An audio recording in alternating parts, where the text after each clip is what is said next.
So now let's start with cash reserve ratio. तो ये cash reserve ratio basically होता क्या है?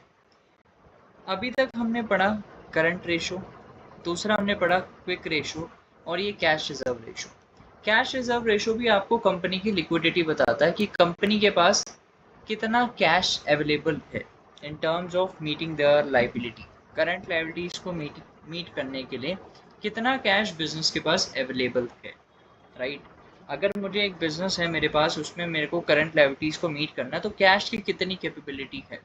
अभी तक हम देख रहे थे करंट एसेट्स की कितनी कैपेबिलिटी है, फिर हमने देखा कि क्विक एसेट्स की कितनी कैपेबिलिटी है। अब हम देख रहे हैं कि कैश रिजर्व मतलब कैश की कितनी कैपेबिलिटी है to meet that current liability.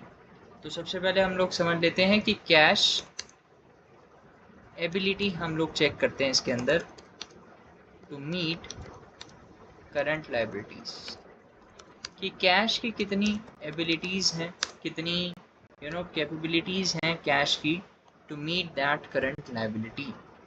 Okay, to meet that current liability, ये हमारा है पहला पॉइंट। दूसरा पॉइंट आता है इसका फॉर्मूला क्या होता है। इसका फॉर्मूला सिंपल सा फॉर्मूला है, कैश एंड कैश इक्विवेलेंट आपको करंट एसेट्स में मिलता है। कैश एंड कैश इक्विवेलेंट, आपको बस क्या करना है, वो कैश एंड कैश इक्विवेलेंट को अमाउंट उठाना है और करंट लायबिलिटीज से डिवाइड कर देना। That's it. आपको सिंपल सी चीज़ करनी है, कैश एंड कैश इक्विवेलेंट उठाना है करंट एसेट से, जो कि आपको बैलेंस शीट में मिलता है, उसको जस्ट करंट लायबिलिटी से डिवाइड करना है, आपको मिल जाएगा cash reserve ratio. Third thing, अब तीसरी चीज़ क्या आ जाती है? तीसरी चीज़ आती है आपकी कि ये बेसिकली क्यों यूज़ होता है, राइट। हम लोग बेसिकली चाहते कैसे, अल्टीमेटली हम लोग चाहते हैं लिक्विडिटी टेस्ट करना, राइट। लिक्विडिटी टेस्ट करने के लिए आपको चाहिए होता है कैश रिजर्व रेशो, कि आपकी शॉर्ट टर्म डेट ऑब्लिगेशंस को रीपे करने के लिए कैश कितना अवेलेबल है। अब सबसे पहले हम लोग एक एग्जांपल लगा देते हैं, इसमें सिर्फ एक ही एग्जांपल रहेगा, कुछ ज़्यादा नहीं रहेगा। मुझे बिजनेस में दिया हुआ है कैश 1,00,000 रुपया, ठीक है। करंट लायबिलिटीज़ हैं मेरी, मान लेते हैं सीधा 2,00,000 रुपये की।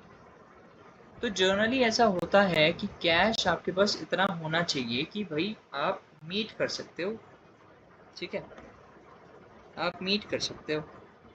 अब बस हमें करना क्या है, फॉर्मूला लगाना है,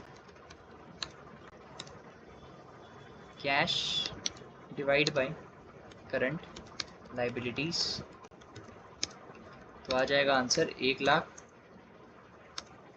डिवाइड बाय 2,00,000, आंसर क्या आएगा 0.5:1। That's it. कि मेरे कैश की कैपेबिलिटी इतनी है कि 50% तो करंट लायबिलिटी सिर्फ कैश से मीट हो जाएंगी, बाकी चीज़ें जो हैं वो मैं और चीज़ों से कर सकता हूँ, जैसे कि short term securities, short term investment या फिर बैंक अदर देन कैश, उन चीज़ों से मैं बाकी लायबिलिटीज़ को मीट कर सकता हूँ। तो जो एक आइडियल स्टैंडर्ड रेशो होती है हम बात करेंगे, फिर से हम थोड़ा सा रिकैप देख लेते हैं कि करंट रेशो बेसिकली आपको आइडियल देती है 2:1, कि आपके जो करंट एसेट्स हैं वो ट्वाइस होने चाहिए करंट लायबिलिटीज से। आपकी जो क्विक रेशो है वो 1:1 या फिर 1.5 के अराउंड होनी चाहिए, क्योंकि 1.5 और 1:1 इज ओके, बिकॉज इन्वेंट्रीज इसमें से हट जाती है, प्रीपेड एक्सपेंसेस हट जाते हैं, तो ये ठीक है। और अगर हम बात करें कैश की, तो कैश इज 0.5 इज गुड, 1 तो बहुत अच्छा है। लाइक आपकी करंट लायबिलिटी सीधा सीधा कैश से ही निकल जाती है, तो आपको बाकी चीज़ों से तो कुछ करना नहीं पड़ता, जैसे शॉर्ट टर्म सिक्योरिटीज़ या फिर करंट इन्वेस्टमेंट जो है वो आपके पैसे सेव रहेंगे, ये जो है आपका कैश ही मैनेज कर लेगा।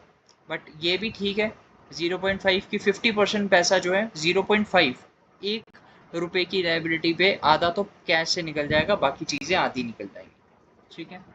चलो अब आते हैं नेक्स्ट टॉपिक पे। नेक्स्ट टॉपिक क्या है हमारा, लेट्स सी। नेक्स्ट टॉपिक हमारा है,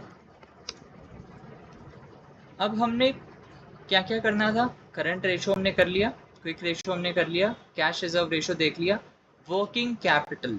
अब ये वर्किंग कैपिटल क्या बला है, वर्किंग कैपिटल चलिए देखते हैं। वर्किंग कैपिटल आपको बताता है कि बिजनेस के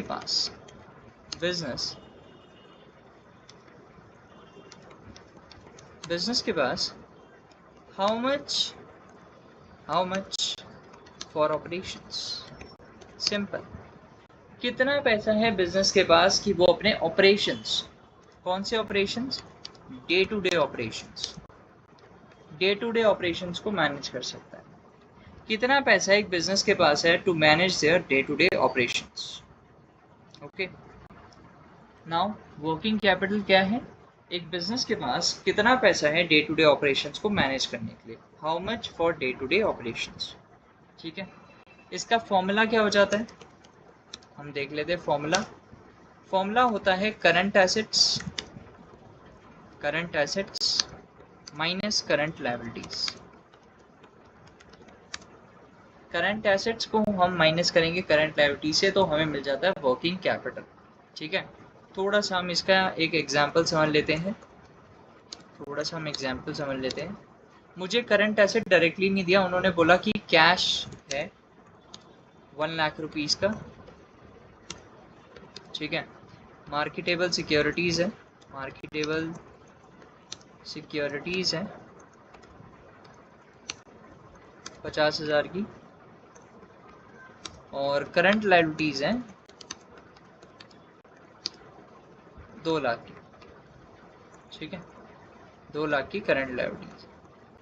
अब बस करना क्या है, सबसे पहले तो मुझे करंट एसेट्स तो दिए नहीं हुए, तो करंट एसेट्स में कौन कौन से आइटम आते हैं, कैश आता है 1 लाख रुपए, प्लस मेरे पास मार्केटेबल सिक्योरिटीज आती हैं 50,000 रुपये, तो टोटल हो जाता है 1.5 लाख रुपये। और करंट लायबिलिटीज तो गिवन है, वो कितनी है 2 लाख रुपये। तो बस आपको करना क्या है, वर्किंग कैपिटल निकालना है। वर्किंग कैपिटल का फॉर्मूला क्या है, current assets minus current liabilities. तो आपको जस्ट लेना है 1.5 लाख रुपये माइनस 2 लाख रुपये, तो आपका रिजल्ट क्या आ जाएगा 50,000। बस आ गया वर्किंग कैपिटल।